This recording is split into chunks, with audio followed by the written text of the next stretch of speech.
Live from a NASCAR bunker in Kyle's parents' basement, it's Turn the Radio Off with Mike Parsons and Kyle Bauer. Turn it off, turn it off, turn the radio off. Cause you know we're turning into zombies. Turn it off, turn it off, turn the radio off. It's running over for once in your life. Become a fan at Facebook.com/TTRO Show. Follow along on Twitter.com/TTRO Show. Or just listen right now. It's Turn the Radio Off. Ooh, boy. This is going to suck. Flying solo edition of Turn the Radio Off here. And for those who have been hanging on for the past couple of months, you may notice that, I'm having to come to some realizations here. Number one, that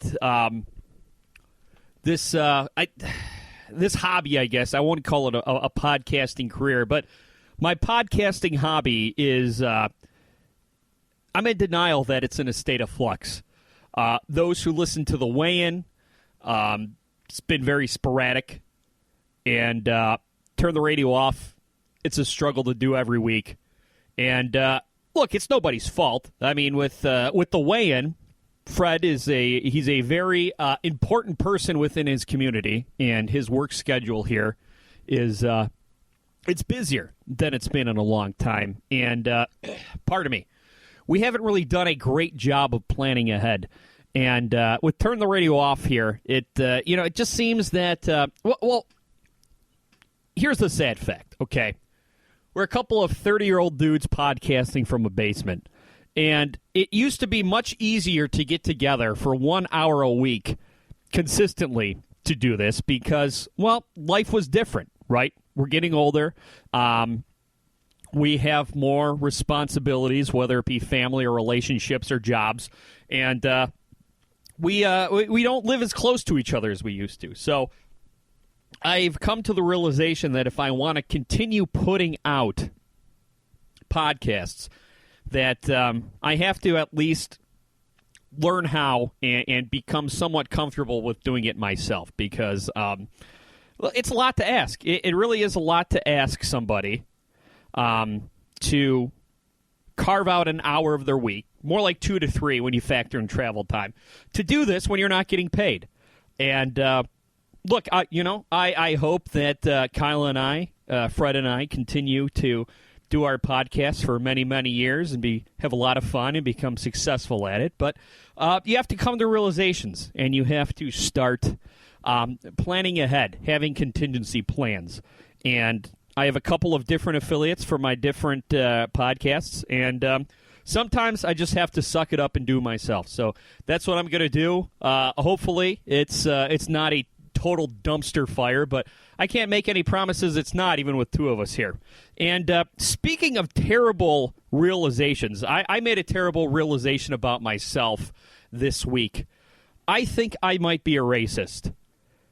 And I say that because, of course, recently in the news, there have been 2 terrible stories of animal attacks on different children. Of course, the first one at the Cincinnati Zoo, where a woman, and it turns out it was also the father, too. They were both there, lost track of their son. The son climbed into a gorilla cage. The gorilla was dragging the kid around, so people thought that the gorilla was protecting him, but the zoo workers couldn't be sure, and so they shot him. And, of course, before I even knew what race the kid was, I myself personally got upset with the parents because I felt like that was highly negligent. And full disclosure, of course, I'm not a parent, but I know that parents have been taking their kids to the zoo for many, many years, and this is the first time I've heard of it happening. And I felt it was unfair to the gorilla who had to die because parents were being negligent. And, of course, by the time the kid was in the cage being dragged around by the gorilla, you value human life over animal life, and the zookeepers did what they had to do, and I don't fault them for it. But But I fault the parents. Now, a week later, that kid down in Disneyland, he was waiting in the water by a beach. An alligator came up through the man-made resort lagoon, snatched the child, and the child died. I don't know if the child died from his injuries from the alligator attack or if the alligator drowned him, but the child died. And, of course, when the backlash came out against the parents at the Cincinnati Zoo, a lot of people were saying it was racially motivated. And I would get in debates with people saying, well, look, I didn't even know the kid. I didn't even know the family was black when I found out what happened. I felt that the parents were negligent, and a gorilla just went gorilla, like Kid Rock would say. The tiger didn't go crazy. The tiger went tiger. The gorilla went gorilla. And he had to be put down because they didn't know if the child was in danger. And I found that highly negligent because I have never heard of a parent losing sight of their child for long enough for them to crawl into a gorilla cage. And people are saying, oh, well, you know, if the family was white, you wouldn't be saying it. And I'm like, no, I felt that way even before I knew the kid was black or white, because in the video you couldn't tell. Well, I guess these people can say, I told you so, because I feel that what happened in Orlando with the alligator attack was... It was more tragic, and I put less fault on those parents, and they just happened to be white. So I got to say, if I'm racist, I apologize. I'll try to do better next time. I want to say that I'm not racist, but racists never know they're racists. And, you know, to me, it seems like people swimming in these lagoons down in Florida is much more regular of an occurrence than a child jumping into a gorilla cage. And really, what I was thinking, I put more of the fault on the resort, because if you're Disney and you're building a resort where people are going to be patronizing your bodies of water, shouldn't you do something to make sure that man-eating alligators can't come in close contact with your patrons? But internet argument after internet argument pointed out the fact that if the child who jumped into the gorilla pen at the Cincinnati Zoo was white, I wouldn't have the same reaction. And I guess these people can point to this and say, I told you so. So, as a white guy, like I said, if I'm racist, I'm very sorry. I try not to be. I try not to harbor any hate in my heart. But if you're going by that criteria, then I guess you're right. But to me, I think they're totally separate situations. Now, I do agree that there were signs posted up all over the place that said "careful crocodiles," and that these people should have been watching their kid. But I feel like more kids splash around in the water, these Disney lagoons, than they actually do jumping into gorilla cages at the zoo. And, maybe I'll just make this blanket statement, okay? Mother Nature's pissed and she's turning against us, all right? You put human beings in close proximity with wild animals, and there's always going to be a danger, whether it's a gorilla at a zoo, whether it's a crocodile in a body of water at Disney, or hell, you're camping and you get chased by a bear. Perhaps we should do a better job of separating people and nature, because nature always wins. And if nature wants to get you, nature's going to get you. It's Turn the Radio Off on the internet. Less rock, more talk. Turn the radio off. Become a fan at peoplehatemypodcast.com. Attention! Your gym teacher escaped from charm school, irons his underwear, watches hygiene films. He says, anyone chewing bubble tape owes me 50 push-ups. The lunch lady wears a hairnet, serves mashed potatoes with an ice cream scoop, puts gravy on everything. He says, Bubble tape is not part of a well-balanced diet. bubble tape. It's 6 feet of bubble gum for you, not them. Confessions of a Potentially Perfect Parent, brought to you by AdoptUsKids.org. Okay, here goes. I know more about cooking dinner for a party of 12 than I do about packing a lunch for a 12-year-old. I know kids like things like PB&J, pigs in a blanket. Oh, and fish sticks. They do love fish sticks. Fillets I get, but sticks? What part of the fish does the stick come from? I know I can read a cookbook that'll tell me how to make a red wine reduction, but where are the cookbooks that can teach me how to cut the crusts off bologna sandwiches? Oh, maybe we can compromise on mac and cheese. Can you make that with brie? Everybody likes brie, right? You don't have to be perfect to be a perfect parent. There are thousands of teens in foster care who would love to push your food around their plate. Call 1-888-200-4005 or visit AdoptUsKids.org for more information. This message brought to you by the U.S. Department of Health and Human Services. Turn off the radio. Shut down your radio system. We'll do it live. What? I'll write it and we'll do it live. Turn the radio off. There you go. I'm drunk. See, this is what happens. Technical issues arise and occur when I'm by myself. I'm going to blame that one on Kyle because he's not here and he's not able to defend himself. It is Turn the Radio Off, a solo edition. I'm fledgling and feeling my way through this thing all by myself. So it's probably even more of a brutal listen for you out there, Paul, and anyone else. So I apologize. But you know what? Sometimes shit happens. Somebody's got to clean it up. And who you going to call? I forgot to. Oh, by the way, I'm not branching out into YouTube video, but a friend of mine who has a YouTube channel. We are both dairy sensitive, and fun fact: Oreos contain no dairy or lactose, which is good news for us who can't digest lactose.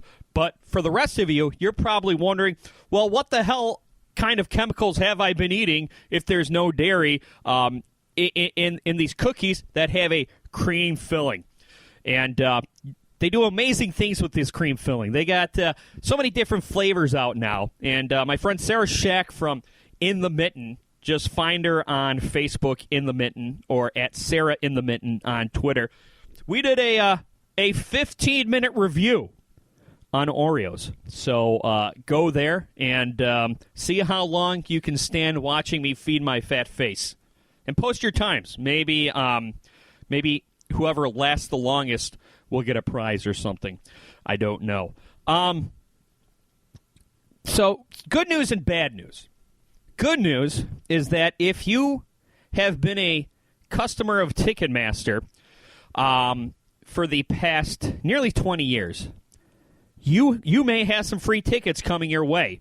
There is a class action lawsuit brought against Ticketmaster, or Ticketbastard, for those who like to give cute derogatory nicknames. And in the case of Ticketmaster, I'll allow it, because Ticketmaster has this great ability to take a $10 concert ticket and make it $30 with all their fees.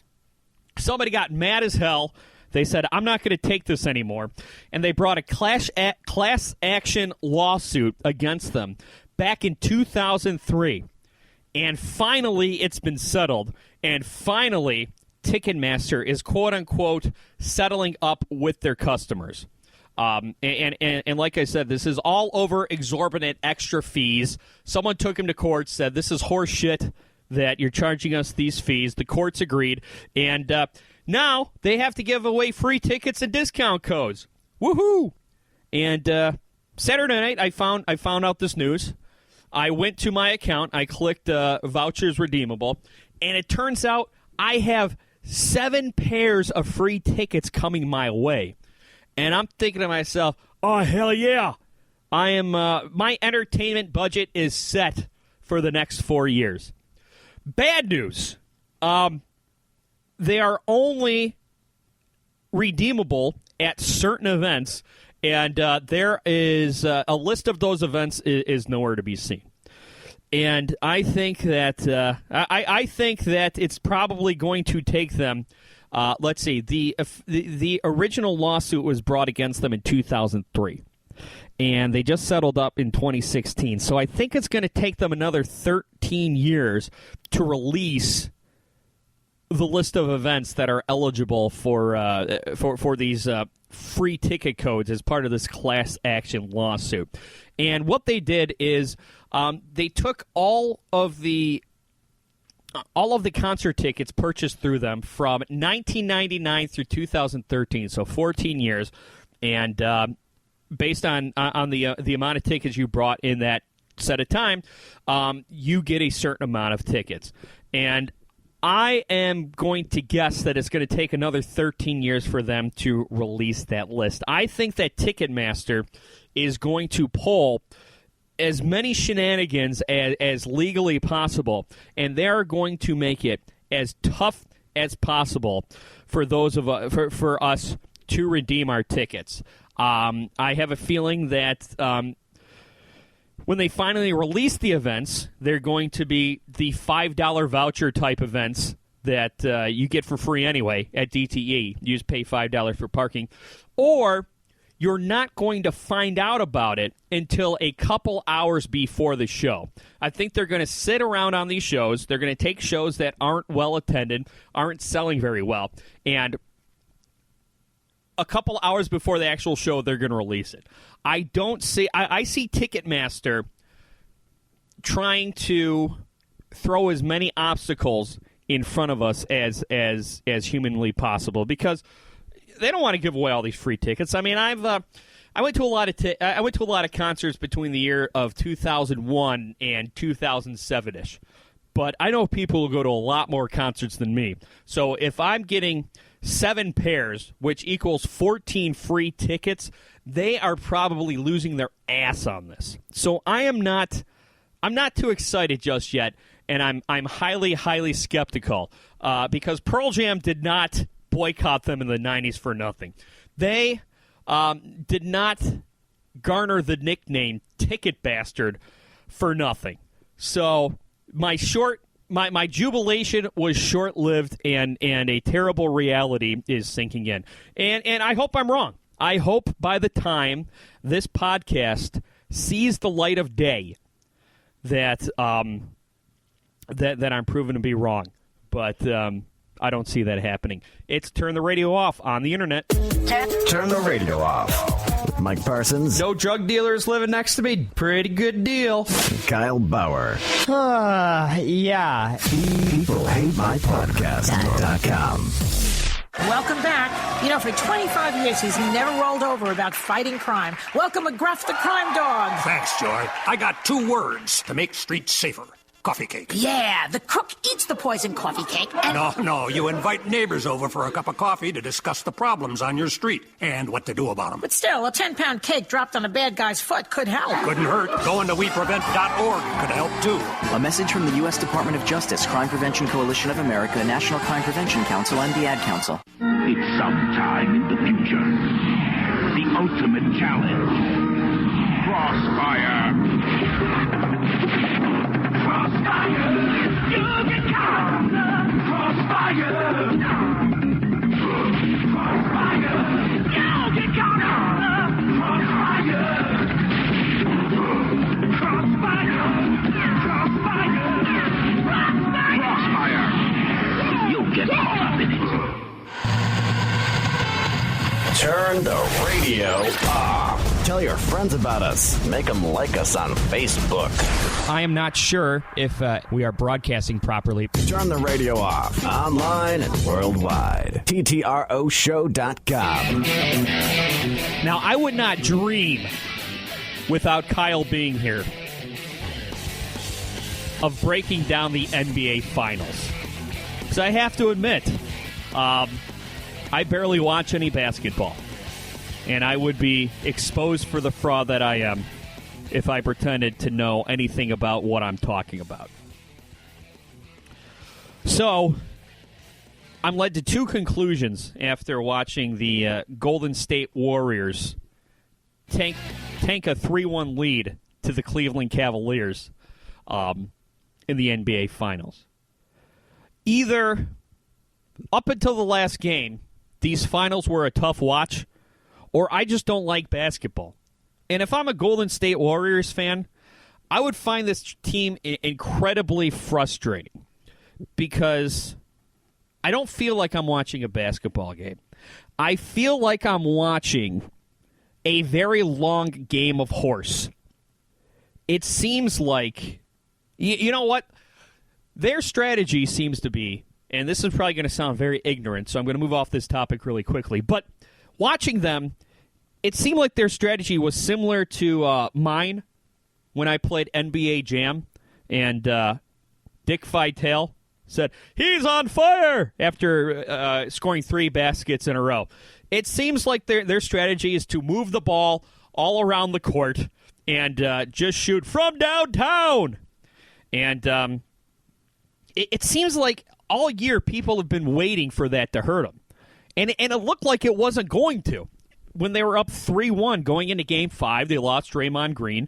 But that was for one game. Okay, you take a loss with Draymond Green on. You win in 6. Well, then Andrew Bogut gets hurt, and shocker to everyone, it turns out Andrew Bogut is very valuable to the Golden State Warriors because they've got no defensive presence there in the middle, and before you know it, it seems like they look like the basketball players in Space Jam when the aliens stole all their skills, and LeBron James brings a championship back to Cleveland. And it was really weird in the post-game interviews. The only person who seemed bothered by it was Klay Thompson. Steph Curry came out to the podium, and he seemed nonchalant about it. Draymond Green, who I thought would have been on fire about it, seemed nonchalant. But I guess if you're Draymond Green, in Game 7 you did all you could do. So I give Draymond Green a pass. And Steve Kerr, he's always kind of steady and even-handed, so he didn't seem too up or down about it. Klay Thompson, who looks like a sultry R&B singer from the 90s, by the way. Klay Thompson was the only one who seemed bummed out about it. But I'm not one of these LeBron haters. Part of me is happy that he brought a championship back to Cleveland because it seems like I've never seen anyone vacillate between hero and GOAT so much in my life. And that's probably just the society we live in, the instant gratification, 140 characters or less. Just listen to sports talk radio between each game. LeBron, the Cavaliers win. Oh, LeBron James is cementing his legacy, or the Cavaliers lose. Oh, LeBron James, 5-2, his legacy is going to be tarnished. He'll never be Jordan, and so that's probably a big part of it. But I don't hate LeBron James. I would have liked to have seen the Warriors win, just because I would have liked to see them go the distance. They're more of an ensemble cast with 3 different superstars that kind of make up the face of their team, as opposed to 2.5 on the Cleveland Cavaliers and in Kyrie Irving and LeBron James. I say half in Kevin Love because he's supposed to be part of the big 3, but he's just not on their level. But to me, the most fascinating thing about the entire series was ABC hiring Craig Sager on loan from TNT. Craig Sager, he has advanced cancer. It's pretty widely accepted that Craig Sager will probably not be with us by this time next year, and maybe not even at the beginning of the basketball season. And look, nobody can pull the heartstrings with a montage like ESPN, right? So they put a montage together of Craig Sager in Happier and Healthier Times, where you had Kevin Garnett, you had Greg Popovich busting his balls, making fun of his suits, and then they juxtaposed that with footage of all these people who used to bust his chops about his suit, paying respect and talking about how they really like and care about the guy.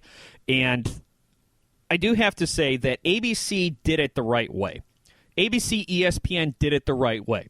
They acknowledged that Craig Sager was there because he was sick and because he had never covered an NBA Finals.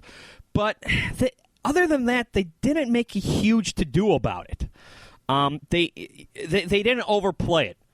And really, they depended on the listeners' intrinsic knowledge that Craig Sager was sick and that if he didn't cover these finals, he was never going to cover the finals. And really what they did is they just handed the coverage off to him, and they let him do his job. And, you know, I don't want to go all Oprah Winfrey so brave, but there is something admirable about somebody who's very sick, somebody who knows that they don't have much time left on this earth, and they go about living their life anyway. I have not heard Craig Sager make a big deal about his sickness. He just goes out with that ticking time bomb inside his body known as cancer, and he does his job. And to me, that's more inspiring than any type of montage that ESPN could put together with sappy music behind it. So, to me, the story of the finals, yeah, good for LeBron James. The native son, the prodigal son, returns. With all apologies to my friends at 590, the prodigal son returns. He redeems himself. He became a huge hero in Cleveland. He left, won a couple championships in Miami, became a villain. He comes home. He still has 1 foot in the villain camp, 1 foot in the hero camp. He wins an NBA title, and now he's firmly ensconced in the hero camp. That's a great story, but to me, the story is Craig Sager. And the fact that they didn't make it a big story, they didn't make it a huge story. It was a story, don't get me wrong. It's great PR for ESPN and ABC, but they didn't make it the story. It's more of a side story, and I think they kind of let the reality of the situation be its own gravitas. And in an age where everything is overdone, everything's smoke and mirrors, and everything is very emotionally manipulative, I think they finally did something right. It's Turn the Radio Off on the Internet.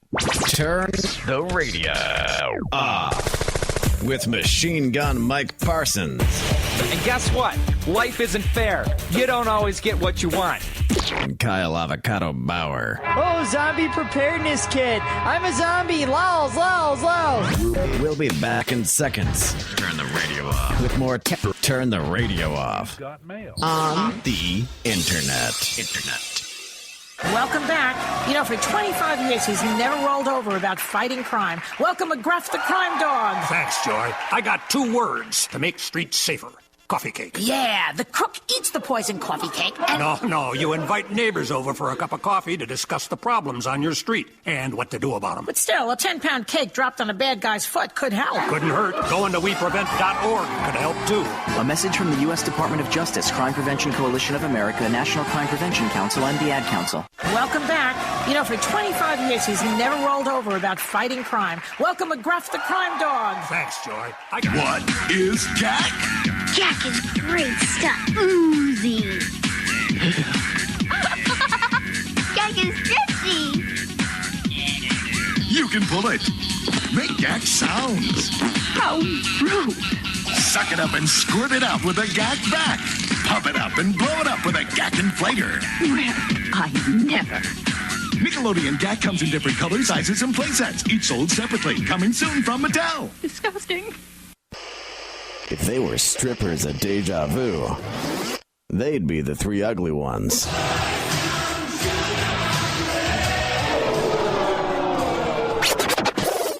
the radio off.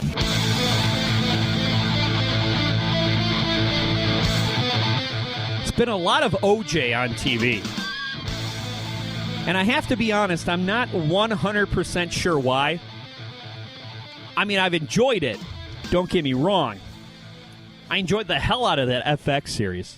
American Crime Story. With, all right, I had a hard time buying Cuba Gooding Jr. as O.J. John Travolta just did a terrible job playing Robert Shapiro. Just terrible. It was almost like John Travolta thought he was still in Hairspray. It's just, especially if you watch the video from that 30 for 30 of Robert Shapiro, you're thinking, what was John Travolta going for? But the man who played Johnny Cochran, spot on. What's her name? The woman from American Horror Story playing Marcia Clark. God, she's become one of my favorite actresses. I got to find her name because she was so damn good as Marcia Clark in American Crime Story. Marcia Clark, FX. She was the spitting image. She really was. Come on, Google. Damn it. Marcia Clark. There's a picture of her face. This is killing me. Damn it.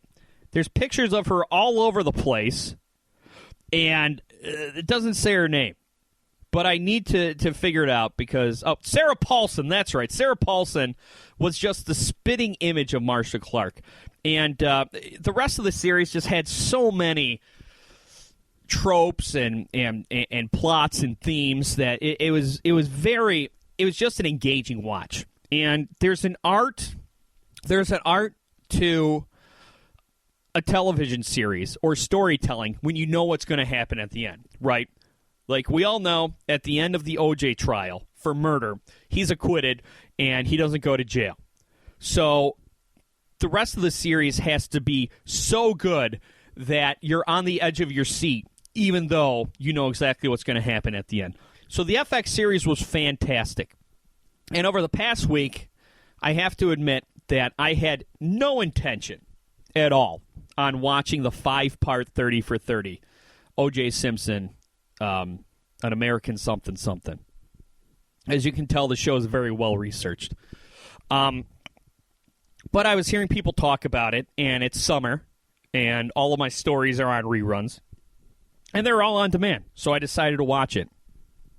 And although it was good and it was well done, I still enjoy the FX series much, much more. Because, well, it was a dramatization, and it was a TV show, and it was a court drama, as opposed to the 30 for 30 documentary. But a couple of things about the O.J. Simpson, the whole O.J. Simpson saga, if you will, that are interesting to me, is number one, the trial and how it exposed a racial divide in this country that I think is just as deep, if not deeper today. And the Bronco chase. Now, starting with the Bronco chase, that was the definition of a shit show. And to give a little bit of context, of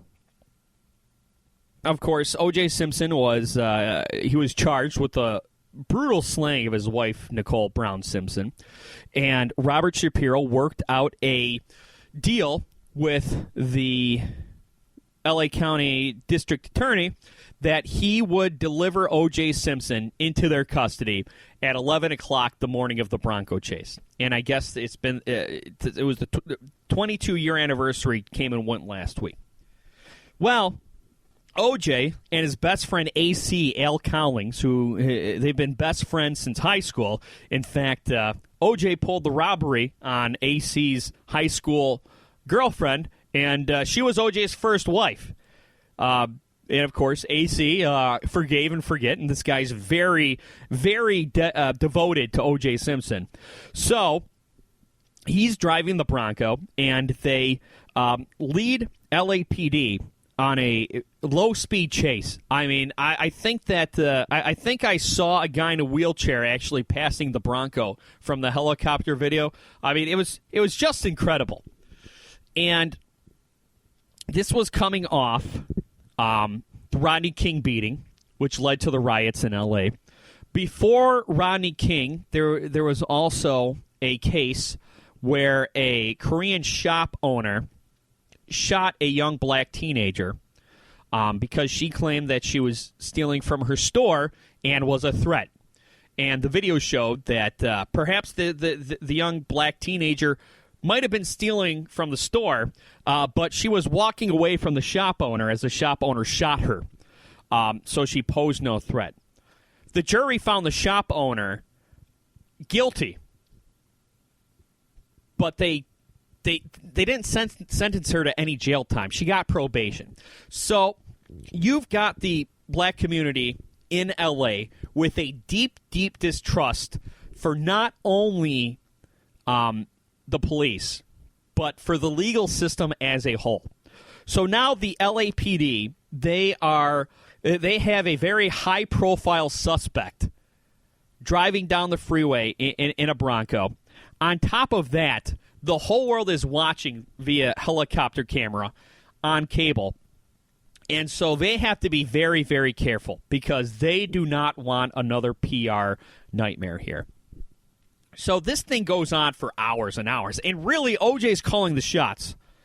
As soon as OJ pulls off the freeway and stops, he's no longer in control. But as long as he's in the Bronco and he's got that gun up to his chin, he is in charge because the LAPD is treating this chase with kid gloves. So it just becomes this huge circus. Police protocol is totally ignored. In the opposite direction. Usually when the LAPD would ignore protocol, they would have just pulled the black suspect out of the Bronco and beat the hell out of him, which is how they garnered a terrible reputation. But now it's the opposite way because, they have a black suspect who's very famous and very beloved. So this thing went on for hours. OJ pretty much told the police how he wanted to be apprehended, and that's what happened. So I find that fascinating. And then, just as the trial went on, now number one, the genius of the OJ defense was making this a race thing. They made O.J. Simpson a hero in the African American community, even though up until this happened, O.J. didn't really want to associate with one race or another. But in enters Johnny Cochran, and there's just a mountain of evidence against O.J. Simpson. I mean, Marcia Clark, the lead prosecutor, said that she has never had so much damning evidence against a suspect. And I think Johnny Cochran knew this, and his legal team knew this. So what do? They didn't make this a case of was O.J. guilty or innocent. They made this a case of, hey, our people have been mistreated by the police long enough. And look, when one of ours is shot and killed, the person who pulled the trigger walks away scot-free. Here's our chance to do the same thing back. So what they did is they brought in Mark Furman, the detective who investigated the crime scene after the murder happened, and they painted him as a racist who had it out for African Americans. And he gave them plenty of evidence. I mean, first of all, F. Lee Bailey, his big contribution to the case was pinning Furman down and asking him if he's ever used the N-word. And under oath, Mark Furman denied it over and over to his blue in the face. No, I've never used the N-word. Well, towards the end of the trial, a tape of an interview that was being done by someone writing a script about the LAPD. They did a interview with Mark Furman, and he's just dropped the N-word over and over and over. And Johnny Cochran did a much better job of speaking to the African Americans on the jury than Marcia Clark did. And I think the numbers were something like, at the beginning of the trial, 63% of black folks who were polled thought O.J. was innocent. 63% of white people thought he was guilty. And after the trial, that number was 77% of blacks thought he was innocent, 77% of whites thought he was guilty. So this shone a light on a deep racial divide that we had in this country, where a lot of white folks, they had faith in the justice system because for white folks it works, and for black folks they had a deep distrust because you have all these examples of black people being killed by white folks or getting beat by the police, and the assailants not seeing any jail time. And we're actually seeing that now with Tamir Rice in Cleveland and that fella in Chicago who was shot on video by a police officer while he was walking away, and the police officer not getting any jail time. So it and I think a lot of people, they still don't want to believe it. But it's a shocking reality, and that shocking reality carries on today. A lot of the folks who cheered for OJ getting off, they said, I'm not totally convinced he's innocent, but white people have been getting away with this stuff for years and years, and it's just karma. And it's like, wow. And instead of saying, oh, well, that's terrible, how could they? It's like, wow, I cannot imagine feeling so disenfranchised and disregarded by the system to make you feel this way. And to me, I found the documentary itself very disturbing. And I don't think that this was a narrative that was being manufactured. I think this is something very, very real, and it's something that they're showing us that a lot of us white folks are not sensitive to. And by the way, OJ, he did end up going to jail in 2007, and he's not up for parole until next year. So that's at least 10 years in jail because he was at a memorabilia show in Las Vegas, and he heard that somebody had was selling his items without his authorization. So him and his friend, they went to the guy's hotel room. They took OJ's memorabilia, and somebody stole some Pete Rose merchandise. And that Pete Rose merchandise, since it wasn't OJ's, if OJ just went and took his items, it would have been just OJ reclaiming his property.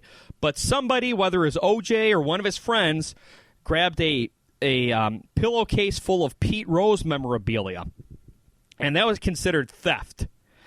And so OJ found himself in a Las Vegas courtroom with a white judge and a white jury that found him guilty of robbery and kidnapping.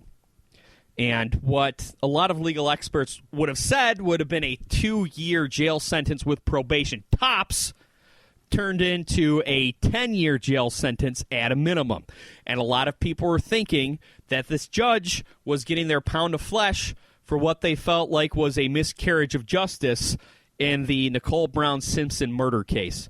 And so it shows that there's a very real possibility that there's some back-asswardness in our justice, in our legal system. And really, to me, in this, I felt very badly for the parents of Ronald Perlman, the young man who was killed along with Nicole Brown Simpson at their residence, because, of course, this guy's son was killed. He wanted justice for the death of his son, and he walks into just a buzzsaw of racial relations in a trial that is nowhere near about what about whether the suspect is guilty or innocent. And of course, he was upset, and he was a broken man, and I felt worse. I felt the worst for him than anyone else. So I'm rambling, so I'll be right back. It's Turn the Radio Off on the Internet. Does your family have a plan in the event of an emergency? Emergencies are almost always unexpected, so many people are caught unprepared when they happen. Don't let this happen to you. Take the time to talk to your family about creating an emergency plan. Talk about things like where to meet, who would pick up the kids, and what supplies you should have. Go to ready.gov for more information on being prepared for any emergency. This message has been brought to you by the U.S. Department of Homeland Security and the Ad Council. Hey, have you guys heard about the guy upstate who lost his beer belly playing with his kids? It's not surprising considering regular physical activity and a healthy diet can decrease your weight and improve your health. Learn more at smallstep.gov. This has been a public service announcement brought to you by the U.S. Department of Health and Human Services, the Ad Council, and Detroit Sports Nation. What exactly is it that makes a Ford Escort GT so much fun? Well, let's start with its powerful 16-valve dual overhead cam engine. It's a blast. A scream. It really cuts. Then there's Escort GT's great looks. You know, the kind that'll turn more heads than a screwdriver. Speaking of turns, that's where Escort GT's nimble sports suspension comes in. We're talking road hugging. So ask yourself, isn't it time for a little fun? Yeah. And have you driven a Ford lately? Your non-stop alt-talk alternative for 1 hour a week. Turn the radio off. Become a fan at peoplehatemypodcast.com. And we are in the home stretch of the Kyle Bauerless edition of Turn the Radio Off. peoplehatemypodcast.com. And if you also notice, except for the fact that that rejoin is playing on a loop in the background, it's also been a Trumpless edition of Turn the Radio Off, and I'm going to keep it that way. Yes, he has fired his campaign manager, but I'm bored of talking about it. And to be honest, there's more important issues to talk about than the shit show that has been Donald Trump's presidential campaign. So we all remember the terrible tragedy. We talked about it on the show. The Orlando nightclub where that homophobic Islamic terrorist went into a gay nightclub with an assault rifle or an automatic weapon and shot 49 people. He killed 49 people and injured 50-some-odd plus later. And I was saying, we were discussing it on the show last week, this could be a watershed moment. To me, it seems like it was a watershed moment in one sense, where it seems that even people who were against gay marriage and weirded out by the homosexual lifestyle kind of rallied around them and realized that our differences are not worth dying over. And it also seemed like maybe there would be some discussion about, and this has been the buzzword, common sense gun reform. And Kyle often says it on the show that if nothing was going to happen after Sandy Hook, after all those children were shot and killed, nothing was ever going to happen. But earlier this week, there were 4 bipartisan, what would be the word, gun measures that were proposed in front of Congress, 2 by Republicans, 2 by Democrats, and it looked like perhaps we would get somewhere. And I've always said it on the show. I'm a believer in the Second Amendment. I do believe that, for the most part, a good guy with the gun is your best defense against a bad guy with the gun. But that doesn't mean that it's not worth looking into. It's not. A conversation is warranted, and perhaps we need to come up with some better ideas. So here were the 4 proposals. The first proposal was rejected. It was a Republican proposal to update background check systems for gun purchases, which would, I'm reading this from CNN right now, which would have required states to add more information on mental health records to national databases. So more detailed mental health profiles on folks when they wanted to buy a gun. Seems reasonable, whether you're a Democrat or Republican. Well, that was voted down. It would also include a provision to alert law enforcement agencies when an individual who was on the no-fly list, the no-fly, no-buy, it would notify law enforcement that somebody on the no-fly list bought a weapon. Well, this one was voted down, even though it seemed to make sense. Second one was proposed by Republican Senator Chuck Grassley from Iowa. I'm sorry. That was the first one. The second one, to expand the background check system for those buying guns to require checks at gun shows and for online purchases. So this is the gun show loophole. I guess if you buy a firearm at a gun show, you're not subject to a background check. Same thing with online. Makes sense. This one went down 44-56, and that was proposed by a Democrat. So we have one proposal that makes sense, proposed by a Democrat, by a Republican, it goes down. One proposed by a Democrat, that goes down. Well, there's two more, so surely we're going to make some progress on this. Third one, it was a Republican proposal to delay gun sales to individuals included on a government terror watch list. So this is kind of like that first one, another variation of the no-fly, no-buy. Makes sense. Doesn't sound like it infringes too much on people's liberties. Actually, it doesn't seem like it does at all. It's just an extra caution to make sure that who you're selling a weapon to is of sound body and mind. That went down. And then a fourth one, a Democratic auction that sought to bar all gun sales to individuals on the terror watch list. So it seems like three of these were kind of escalated proposals for people who are on the terror watch list. And all of them seem reasonable. Okay, the fourth one, maybe banning all sales. I can see how that one might seem unreasonable and unconstitutional because there's no due process for the terror to end up on the terrorist watch list. But the other three seem very unintrusive. They seem like they made sense, and all four were voted down. And the only reason they were voted down is because the Democrats didn't want a Republican proposal to pass, and the Republicans don't want a Democratic proposal to pass. So I don't want to hear shit from our lawmakers anymore about gun reform. Do you know why? It's all lip service. Okay? You had 4 senators, you had 4 congresspeople give you 4 different proposals with varying degrees of severity, and they all didn't, and they all were voted down. So what this shows me is nothing's going to change, and that when tragedies like this happen, they're going to continue to happen because nobody wants to actually take action. They just want to give their campaign speeches. They want to scold the other side when this confirms what we've all known all along, that both sides are guilty of the gridlock. Neither side cares to get anything done. And all you can do is just hope that you yourself aren't caught up in one of these or someone you love.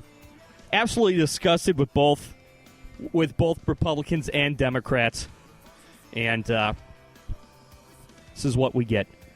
Okay, thank you for sticking with me, bumbling and stumbling through that episode of Turn the Radio Off. Kyle might be back next week. He might not. I don't know. It'll be as big of a surprise to me as it is to you.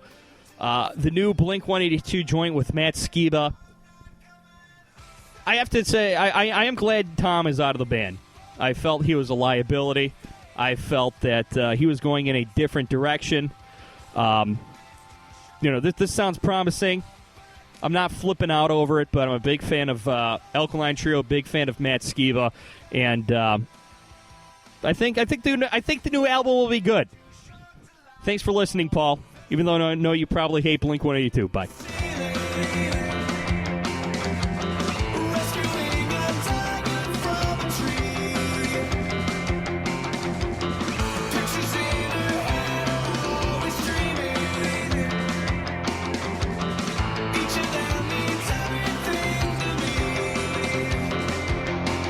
It's a long way